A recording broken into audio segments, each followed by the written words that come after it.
മുഹമ്മദ് സ്വാലിഹ് മൗല റളിയല്ലാഹു അൻഹു പാടത്തായിൽ മൗല എന്ന പേരിൽ പ്രശസ്തരും കന്യാല മൗല റളിയല്ലാഹു അൻഹുവിൻ്റെ ഷെയ്ഖുമാണ് ഷെയ്ഖ് മുഹമ്മദ് സ്വാലിഹ് മൗല റളിയല്ലാഹു അൻഹു.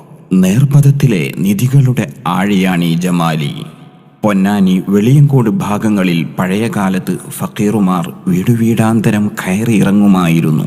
അരിയോ പൈസയോ ആയിരുന്നു അവരുടെ മുഖ്യ ലക്ഷ്യം.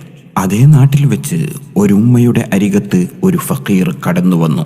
ഒരു യാചകനാണെന്ന് വെച്ച് ഉമ്മ പറഞ്ഞു, തരാനിവിടെ പൈസയൊന്നുമില്ല, അരി തരാം. പക്ഷെ വന്ന ഫക്കീറിന്റെ മറുപടിയും നടപടിയും ഉമ്മയെ വല്ലാതെ അത്ഭുതപ്പെടുത്തി.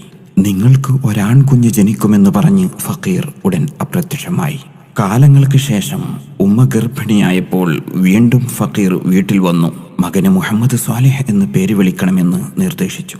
അങ്ങനെയാണ് ഹിജ്റ വർഷം 1308 ആ സൗഭാഗ്യ താരകം ഉദയം ചെയ്യുന്നത്. ആധ്യാത്മിക ലോകത്താണ് മകന്റെ ചിന്തയും മനസ്സുമെന്ന് മനസ്സിലാക്കിയ ആ ഉമ്മയുടെ സമ്മതത്തോടെയാണ് തൻ്റെ 15-ാം വയസ്സിൽ വീട് വിട്ടിറങ്ങുന്നത്.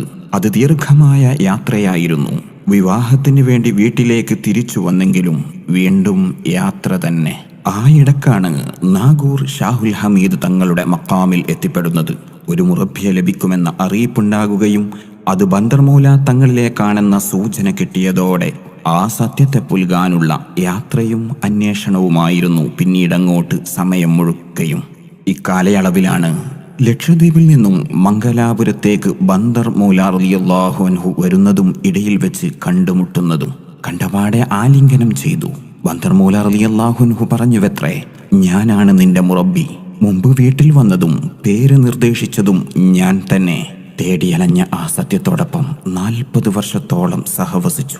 ലക്ഷക്കണക്കിന് മനുഷ്യരാണ് സ്വാലിഹ് മൗല തങ്ങളാൽ നേർവഴി പോകിയത്. പാടത്തായി മൗല എന്ന ഈ കാരുണ്യമഴ കന്യാല മൗല റളിയല്ലാഹു അൻഹുവിലേക്ക് തൻ്റെ ഖിലാഫത്തിന്റെ ഉത്തരവാദിത്വം ഏൽപ്പിച്ച് നമ്മുടെ മുന്നിൽ നിന്നും മാറി നിന്നത് പരിശുദ്ധമായ റബീഉൽ അവ്വലിലെ 28-നായിരുന്നു.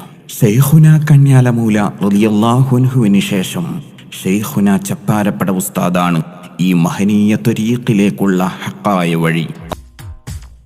ജമാലിയത്തിൻ്റൊരഴകൊളിയേ സ്വാലിഹ് മൗല റളിയല്ലാഹു